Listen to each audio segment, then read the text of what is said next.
네, 시장 2천선에서 등락 거듭하고 있습니다.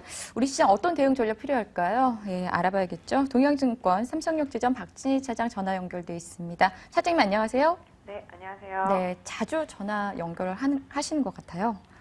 그런가요? 네, 네. 참 반갑습니다. 차장님 전화 연결할 때마다 반가운데요. 먼저 오늘 가장 눈에 띄는 종목이 NC소프트예요. 굉장히 급락하고 있는데 그 배경 어디서 찾을 수 있습니까? 오늘 뭐 급락하는 종목이 한두 개가 아니라서 네.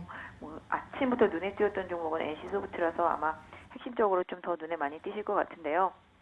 지금 NC소프트의 가장 그 급락의 원인이라면은 실적이겠죠. 네. 일단 뭐 실적이 예상치보다 좀 못 나왔다라는 부분, 그러니까 항상 그런 부분에 있어서 사실 뭐 NC소프트 실적이 그렇게 좋을 거라고 예상한 사람 별로 없었을 것 같은데 사실 어제 좀 얘기가 좋을 거라고 돌았던 게 더 화근이었던 것 같습니다. 네. 그래서 어제 좀 좋을 거라고 예상이 된다라는 소문들이 돌면서 주가가 상당히 많이 올랐었기 때문에 네. 상대적으로 좀 충격이 오늘 더 크게 느껴지는 것 같은데요. 네. 좀 아까 컨퍼런스 콜 시작하고 나면서부터는 좀 낙폭을 좀 줄인 상태에서 잘 유지가 되고 있습니다만은 뭐 아직 개파락한 부분은 다 만회는 안 된 상태고요. 한 시가 부분에서 지금 등락이 이어지는 것 같은데요.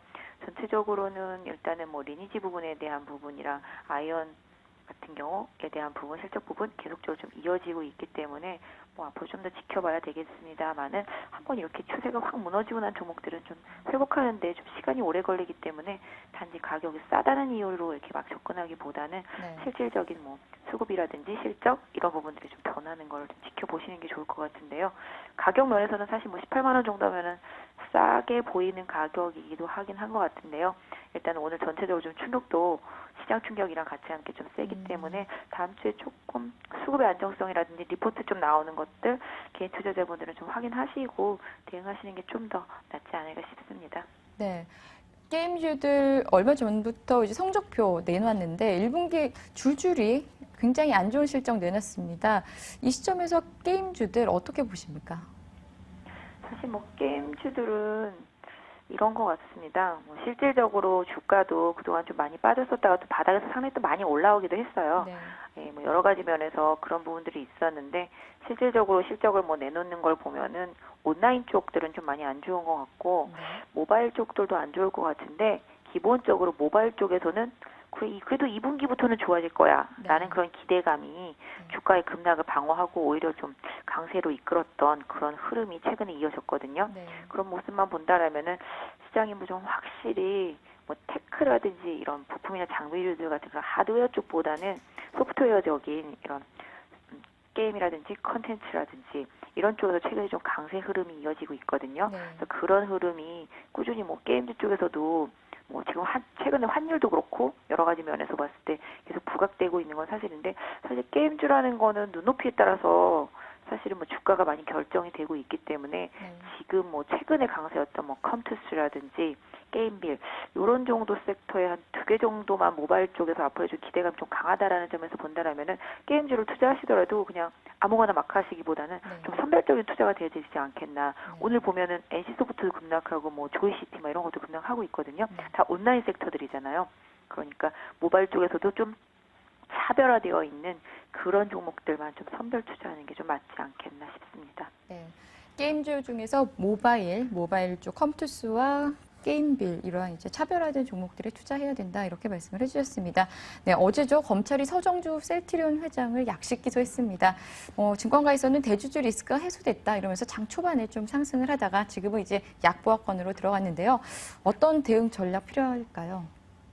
네, 뭐 시장이 지금 2천이 오락가락하는 상황이라서 아마 이 종목도 밀렸고 단기적으로 저항대까지 올라왔기 때문에 좀 매물이 나온 것 같습니다. 52,000원 부근에 좀 저항대가 강하게 있기 때문에 셀트리온 같은 경우는 그동안 가장 큰 리스크가 이제 회장 리스크였었죠. 회장의 이제 주가 조작 관련 그런 리스크였었고 그 다음에 그 두 번째가 이제 뭐 공매도와 관련된 리스크 이런 부분이었었는데요.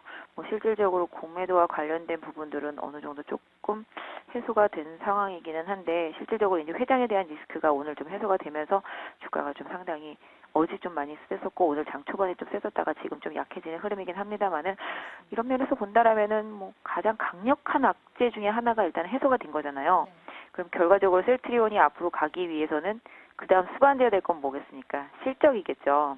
네, 그래서 앞으로 좀 실적 봐야 되는데 제가 알기로는 셀트리온이 재고 조정 때문에 1분기, 2분기까지는 그다지 실적에서 기대할 바는 없다라고 알고 있거든요. 다만 이제 뭐 현재 주가가 그런 부분들도 좀 반영하고 있고 CEO 리스크도 좀 많이 반영됐기 때문에 서서히 셀트리온 같은 경우도 주가가 좀 제자리를 찾아가려고 노력하지 않을까 싶습니다. 그래서 한 48,000원대 정도만 강하게 이탈하지 않는다라면은 오히려 좀 긍정적인 관점에서의 조정을 좀 좋게 봐주시는 것도 나쁘지 않을 것 같아요. 그래서 그동안 좀 많이 약했었던 부분이 앞으로 서서히 뭐 3분기 쪽으로 갈수록 실적이 좋아지는 부분들, 이런 부분들 계속적으로 보여진다라면은 일단 셀트리온한테는 긍정적인 소식이 아닌가라고 생각을 하고 있습니다. 네.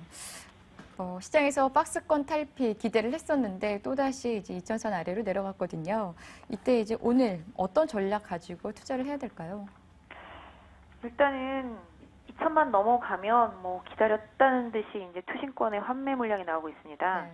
어제도 그랬죠. 오늘도 지금 한 1,100억대 나오고 있는 모양인데요. 뭐 연기금도 덩달아서 팔고 있네요.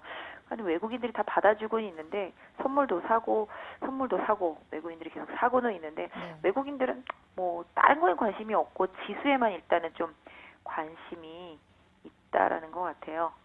그래서 지금 봤을 때는 일단 시장 대응하실 때 가장 어려운 점이 지수는 2천인데 왜 내 주식은 저 1,500대가 있나 네. 라는 그런 고민을 많이 하고 있는 상황이잖아요. 네, 네. 지금 보시면은 뭐 종합주가지수 2천인데 종합주가지수를 형성하고 있는 여러 종목 중에서 특히 이제 수출주, 뭐 민감주 이런 것들은 지수와는 전혀 동떨어진 흐름을 보이고 있거든요. 네. 그렇다 보니까 개인 투자자분들이 뭐 현실적으로 체감할 수 없는 지수, 특히 오늘은 뭐 코스닥은 실적 발표 이어지면서 약세 분위기 속에 또 오늘 애시소프트, 뭐 하이트진로 뭐 이런 것들도 지금 실적 때문에 급락하고 있고, 뭐 오늘 뭐 이오테크닉스 같은 경우도 뭐 피소됐다라는 그런 얘기 때문에 또 급락하고 네. 있었고요. 이런 부분들로 해서 시장이 좀 많이 우왕좌왕하고 있는 상태잖아요.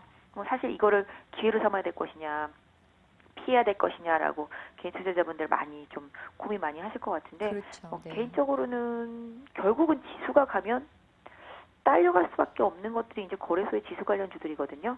그것도 상대적으로 지수와의 좀 괴리감이 떨어져 있는 종목들, 네. 뭐 아까 말씀드린 그런 낙폭과대주들은 서서히 저점권에서는 좀 관심을 갖고 보시는 게 좋지 않겠나. 다만 뭐 기술적인 흐름상으로 보시는 게 가장 맞을 것 같고, 그럼에도 불구하고 지금 시장에서 추세가 그래도 강하게 유지되고 있는 섹터가 보면은 거래소 쪽에서는 바닥을 좀 탈피하기 시작한 건설, 네. 그러니까 대림산업이라든지 GS건설, 삼성엔지니어링, 뭐 현대건설 다 마찬가지가 되겠는데요. 네. 건설주의 흐름을 조금 유념해서 봐야 되겠고, 그 다음에 증권도 이제 보여줄 거 다 보여줬거든요.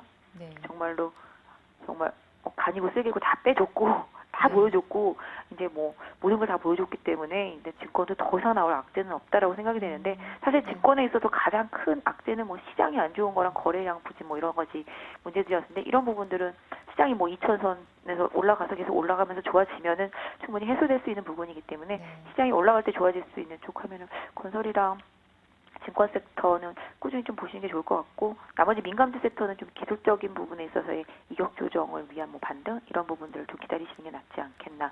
네. 코스닥 같은 경우는 실적 발표 이후를 좀 더 타겟으로 잡아보시는 게 좋을 것 같고요. 네. 알겠습니다. 낙폭 과대주, 그중에서도 건설주와 증권주 관심 가지라는 말씀 해주셨습니다. 고맙습니다. 네, 감사합니다. 동양증권 삼성역 지점 박진희 차장이었습니다. 이 시각 뉴스룸에서는 어떤 내용 오가는지 살펴보고요. 오프 더 레코드 코너 계속됩니다.